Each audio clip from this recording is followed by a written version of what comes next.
वचन की राह पर चले हम सदा, यीशु का साथ हो रहे हमारी हर दुआ।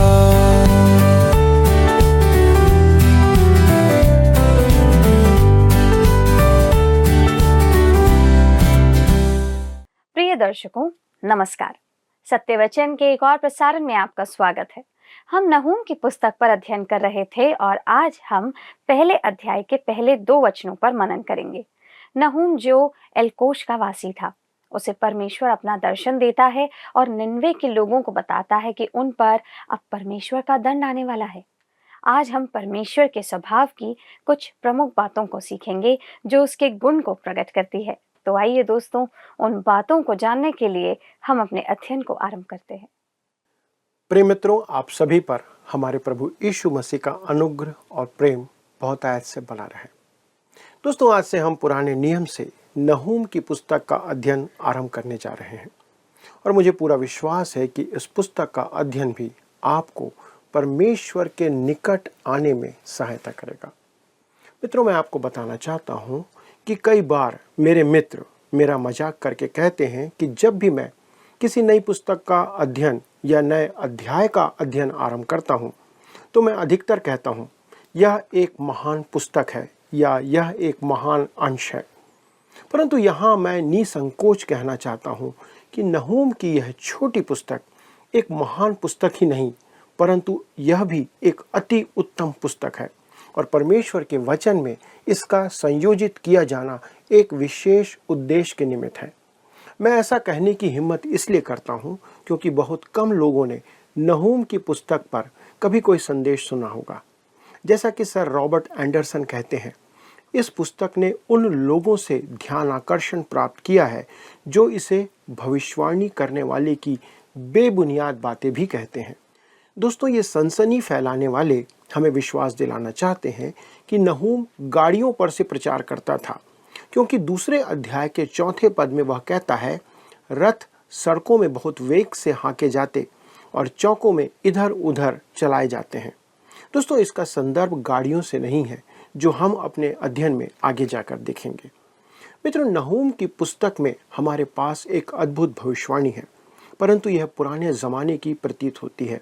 सबसे पहले तो हम नहूम के बारे में बहुत कम जानते हैं। उसका एक ही विषय है, अशूरों की राजधानी नीनवे का दंड। यह इस भविष्यवाणी के संदर्भ में है जो पूरी हो चुकी है। तो इस प्रकार यह पुस्तक आज के समय में कैसे प्रासंगिक हो सकती है, कैसे यह हमारी सामान्य और समकालीन संस्कृति के अनुकूल बैठ सकती है। परमेश्वर के वचन के बारे में उल्लेखनीय बात यह है कि हम कहीं भी जाएं, हमें अपने लिए एक संदेश उसमें से जरूर मिलेगा। कुछ सीधे तौर पर हमसे संदर्भित होता है, पर संपूर्ण रूप से वह हमारे लिए ही है। इसलिए इसमें हमारे लिए एक महत्वपूर्ण संदेश है जो हम देखने जा रहे हैं। मित्रों, इस पुस्तक का लेखक नहूम है, जिसका अर्थ है शांति देने वाला, पर वह न्याय और दंड का संदेश देता है।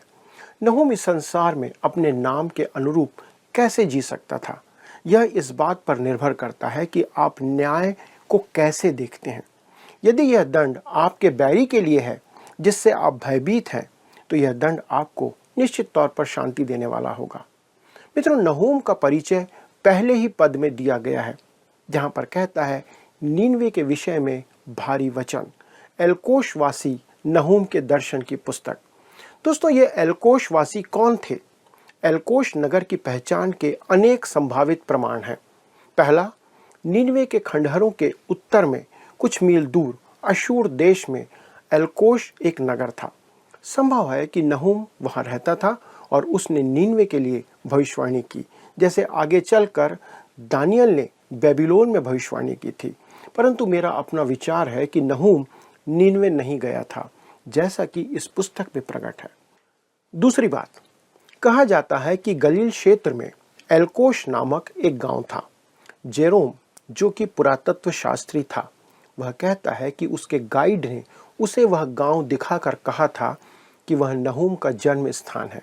तथापि उस गांव को दर्शाना नहूम के 1000 वर्ष बाद की घटना है, अतः यह धारणा गलत हो सकती है। डॉक्टर जॉन डेविस कफरनहूम की व्याख्या करते हुए उसे नहूम का गांव कहते हैं। यदि कफरनहूम इब्रानी भाषा का शब्द है तो उसका अर्थ यही है और किसी अन्य मत की संभावना यहाँ पर नहीं है।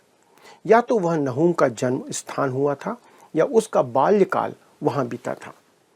तीसरी बात, यहूदा में भी एलकोश नामक एक स्थान था। ऐसा प्रतीत होता है कि एलकोश एक सामान्य नाम था, जैसा आज भी अनेक देशों में एक ही नाम के कई स्थान होते हैं। उसी प्रकार एलकोश भी एक सामान्य नाम था। पर जैसा बहुत से इतिहासकारों के द्वारा माना जाता है कि नहूम का जन्म उत्तरी राज्य इस्राएल में हुआ था, जो उत्तरी राज्य के प्रति उसके प्रेम को प्रकट करता है। पर बाद में नहूम एलकोश को चला गया, जो यहूदा के दक्षिण में है। संभवतः जब वह बालक ही था तब उसका परिवार यहूदा के एलकोश गांव में जाकर बस गया। मित्रों, इस भविष्यवाणी का लेखक यरूशलेम पर सनहरीब राजा के आक्रमण के विषय में कुछ जानता था। पहले अध्याय में उसका वृत्तांत आंखों देखा हाल प्रतीत होता है। जब हिजकिय्याह के राज्य में अशूर के राजा सनहरीब द्वारा यरूशलेम का घेराव किया गया, संभवतः नहूम इसका प्रत्यक्ष गवाह था। इसका अर्थ यह निकलता है कि नहूम यशायाह और मीका का समकालीन था, जो बहुत से बाइबल के व्याख्याकारों का भी मत है। मैं व्यक्तिगत तौर पर इस विषय में कुछ कह नहीं सकता। वैसे तो इस पुस्तक को और नहूम के बारे में बहुत सी तिथियां अनुमानित की गई हैं। कुछ रूढ़िवादी विचारक इसे 720 ईसा पूर्व से लेकर 636 ईसा पूर्व के मध्य में आंकलन करते हैं। पर हम बाइबल के क्रमानुसार नहूम को योना के 100 वर्ष बाद अनुमानित कर सकते हैं। संभवतः वह हिजकिय्याह के शासनकाल में रहता था और उसने उत्तरी राज्य इस्राएल का ध्वंस अपनी आंखों से देखा था, जिसके कारण वह बहुत आहत हुआ था। नहूम ही है जो नीनवे नगर की मृत्यु का बिगुल बजाता है या तुरही फूंकता है। उसने ही अशूर के संपूर्ण विनाश का निर्णय सुनाया था। नीनवे ही अशूर की राजधानी था। नहूम प्रकट करता है कि परमेश्वर नीनवे के न्याय के संदर्भ में न्याय संगत है। दोस्तों, वास्तव में हमें योना और नहूम की पुस्तक को एक साथ पढ़ना चाहिए, क्योंकि नहूम के प्रकट होने के करीब 100 से 150 वर्ष पूर्व ही योना ने नीनवे जाकर परमेश्वर का संदेश उन्हें सुनाया था। जब परमेश्वर ने योना से नीनवे जाकर संदेश सुनाने को कहा था, तब एक उल्लेखनीय बात हुई, और वह यह है कि संपूर्ण नगर ने पश्चाताप किया। वचन के अनुसार 100% लोगों ने। सच कहें तो संसार के इतिहास में ऐसा कभी नहीं हुआ। हमारे पास ऐसा कुछ भी नहीं है जिसकी तुलना पूरे शहर से की जा सके, जो 100% परमेश्वर की ओर फिरा हो। दोस्तों, हम नहीं जानते कि पूरे राष्ट्र में इसका कैसा प्रभाव पड़ा, परंतु निश्चय ही राजधानी के रूप में नीनवे का उस राष्ट्र पर बहुत बड़ा प्रभाव पड़ा और उस दिन लोग परमेश्वर की ओर बड़ी संख्या में फिरे। स्वाभाविक रूप से सवाल उठता है कि यह कैसे हुआ होगा? क्या यह कायम रहा? क्या यह राष्ट्र एक ईश्वरीय राष्ट्र बन गया? और इसका उत्तर है नहीं, वे नहीं बने। समय के साथ साथ जागृति जो आई थी समाप्त हो गई। समय के साथ वे अपनी प्रतिमा आराधना में वापस चले गए। समय के साथ वे पहले की तरह ही और क्रूर होते चले गए। इस राष्ट्र को परमेश्वर से एक संदेश मिला था, लेकिन अब यहाँ नहूम एक और संदेश लेकर आता है। दोस्तों, मुझे नहीं लगता कि नहूम वास्तव में नीनवे गया था, और मेरा अनुमान है कि यह नहूम दक्षिणी राज्य में ही रहता था, और मुझे नहीं लगता कि वह वहां से कहीं और गया। लेकिन जिस प्रकार परमेश्वर ने योना को नीनवे भेजा था, तो प्रश्न है कि उसने नहूम को वहां क्यों नहीं भेजा। खैर, परमेश्वर के अपने अलग अलग तरीके होते हैं। परमेश्वर निश्चित रूप से अपरिवर्तनीय है। वह कभी नहीं बदलता, लेकिन वह कभी कभी अपने तरीके बदल देता है।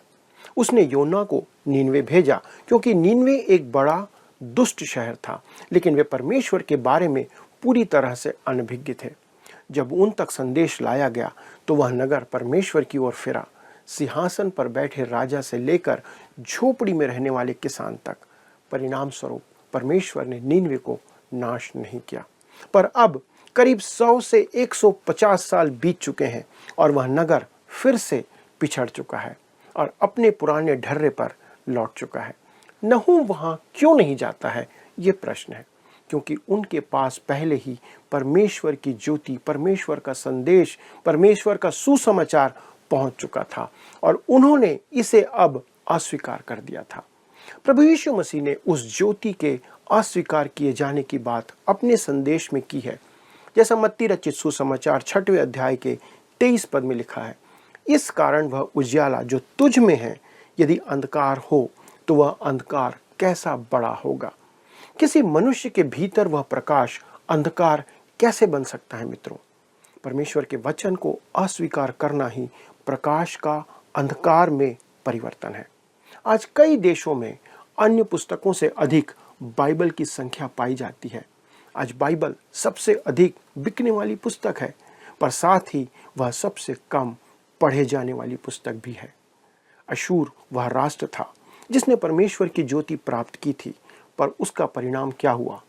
मत्ती 6:23 के अनुसार ही उस पर यह बातें घटी। जैसा लिखा है, इस कारण वह उजियाला जो तुझ में है, यदि अंधकार हो तो वह अंधकार कैसा बड़ा होगा। मित्रों, परमेश्वर ने अशूरियों के पास संदेश भेजा था, जिस कारण उसके पास वह ज्योति पहुंची थी। इस कारण कुछ समय के लिए वे जीवित और सच्चे परमेश्वर की ओर फिरे और उसकी सेवा की। सामान्य शब्दों में यह एक जागृति थी। यह अद्भुत था, पर वह अधिक समय तक बना ना रहा। क्या यह वास्तव में जागृति का इतिहास नहीं है? उसी प्रकार जब फ्रांस में क्रांति आई थी, तब जॉन वेस्ली और व्हाइटफील्ड के प्रयासों से इंग्लैंड में भी एक आत्मिक जागृति आई थी। तब बहुत से लोग परमेश्वर की ओर फिरे थे, पर फिर इंग्लैंड ने क्या किया? आज आप इंग्लैंड को देख सकते हैं। उस समय वह संसार का प्रमुख देश था, परंतु आज ऐसा कुछ नहीं है। आज इंग्लैंड पहले, दूसरे या तीसरे स्थान पर भी नहीं है संसार में। कारण क्या है? क्योंकि वे जीवित एवं सच्चे परमेश्वर से विमुख हो चुके हैं, दूर हो चुके हैं। एक बार परमेश्वर के एक दास जब इंग्लैंड के दौरे पर थे, तब उन्होंने अपने गाइड से निवेदन किया कि उन्हें वेस्लियन चर्च के पास कब्रिस्तान ले चले, जहां जॉन वेस्ली की कब्र है। वह गाइड असमंजस में पड़ गया। उसने गाड़ी के चालक से भी पूछना चाहा, पर उसे भी यह जानकारी नहीं थी। तब उन्होंने नक्शे की सहायता से उस स्थान को खोजा और वहां पहुंच पाए। मित्रों, उस गाइड ने अतिथि से कहा कि जीवन में पहली बार किसी ने इस स्थान पर आने की इच्छा जाहिर की है। तब गाइड ने कहा कि मैं अपने भ्रमण नक्शे में इस स्थान को चिन्हित कर लेता हूं और जब लोग घूमने आएंगे तब मैं उन्हें इस स्थान पर भी लाया करूंगा। मैं कभी नहीं जानता था कि जॉन वेस्ली की कब्र यहाँ पर है। इंग्लैंड ने जॉन वेस्ली को भुला दिया है। वे उस महान आत्मिक जागृति को भूल चुके हैं जो उनके प्रयासों से आई थी, जिसके परिणाम स्वरूप इतिहास में नाम रखने वाला इंग्लैंड आज बहुत नीचे पतन में जा चुका है। जिनके पूर्वज इंग्लैंड में रहते थे, यह उनके लिए शर्म की बात है। एक समय वे परमेश्वर की वाणी सुनते थे और शीर्ष पर थे, पर आज वे कहीं के नहीं हैं। बिल्कुल नीनवे के समान ही। जब नीनवे के लोग परमेश्वर की वाणी नहीं सुन रहे थे, तब नहूम नीनवे के लिए कहता है, मैं वहां नहीं जाऊंगा, अपना समय मैं वहां जाकर नहीं गंवाऊंगा। वे लौट आने के स्थान से परे जा चुके हैं। क्या ऐसा कोई राष्ट्र है जो इस स्थान पर आ चुका है दोस्तों? तो यह छोटी सी पुस्तक में उसके लिए भी एक महत्वपूर्ण संदेश है। कुछ समय पूर्व एक लेख छापा गया जिसे अमेरिका के किसी सीनेट के सदस्य ने लिखा था। वे लिखते हैं कि संसार में किसी भी सभ्यता की औसत आयु लगभग 200 वर्ष होती है।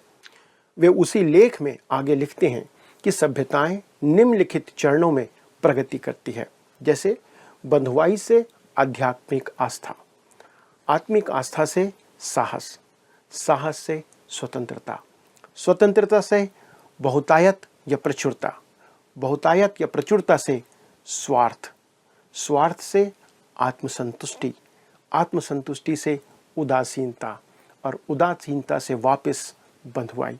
दोस्तों, मनुष्य बंधुआई से आरंभ होकर वापस बंधुआई में चला जाता है।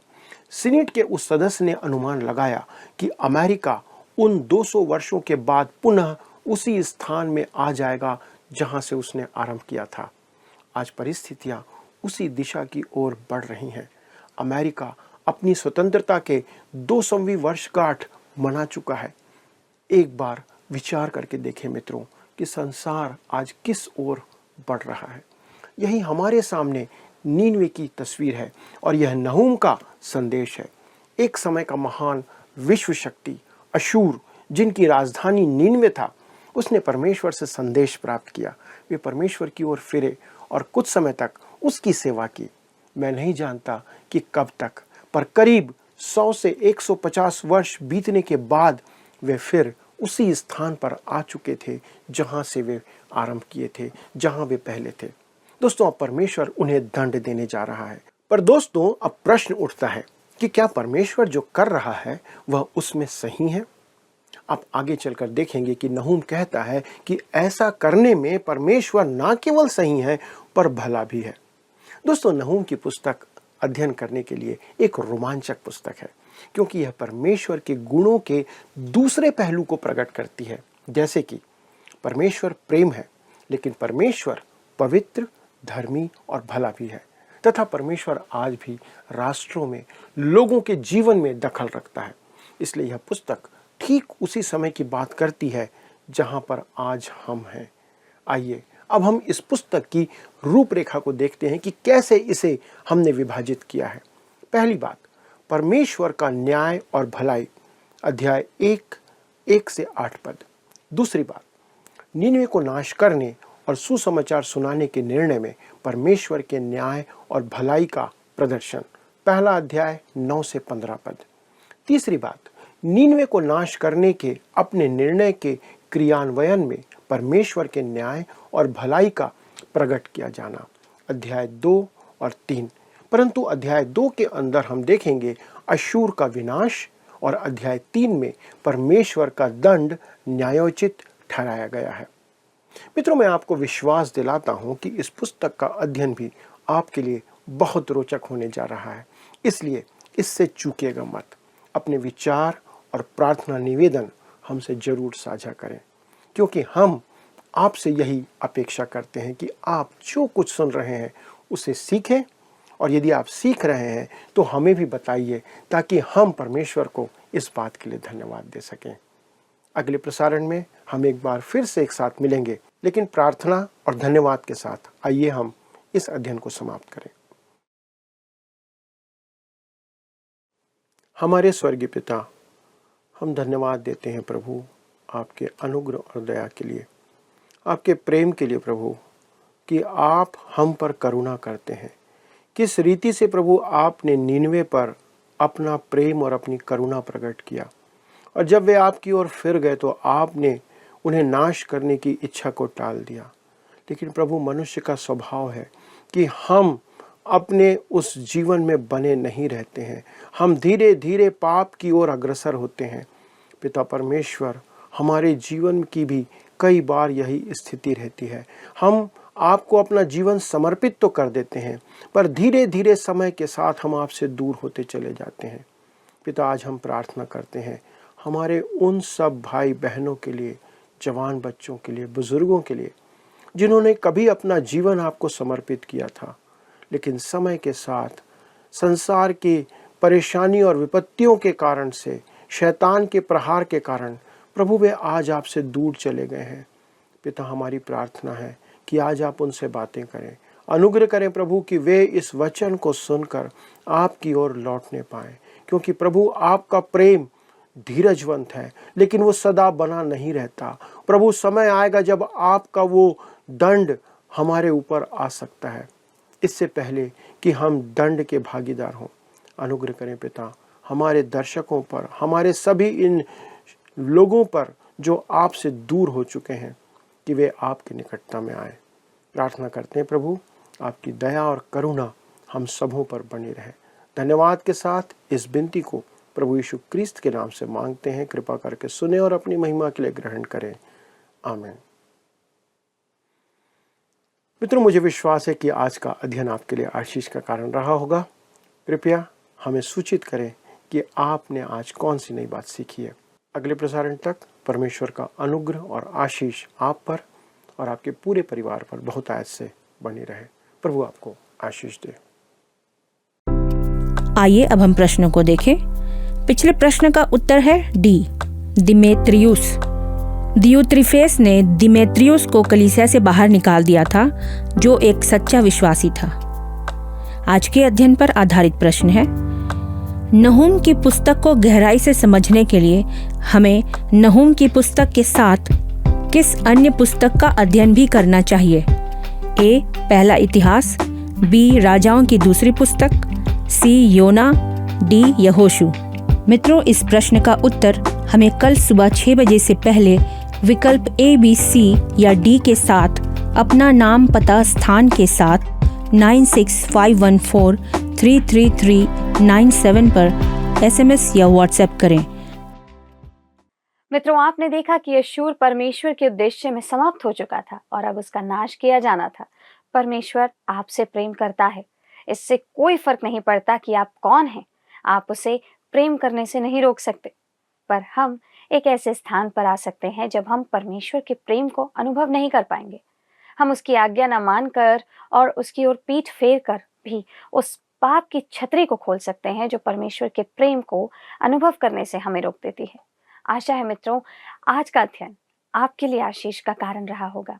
अगले प्रसारण में हम इस रोचक अंश को आगे बढ़ाएंगे। तब तक प्रभु की शांति आपके साथ बनी रहे। और अगर आप इस कार्यक्रम को पुनः देखना चाहते हैं तो हमारे YouTube channel word with Sams today पर भी देख सकते हैं। धन्यवाद। क्या आपको यह कार्यक्रम पसंद आया? अभी हमें एक मिस कॉल करें और आप अगले विजेता हो सकते हैं।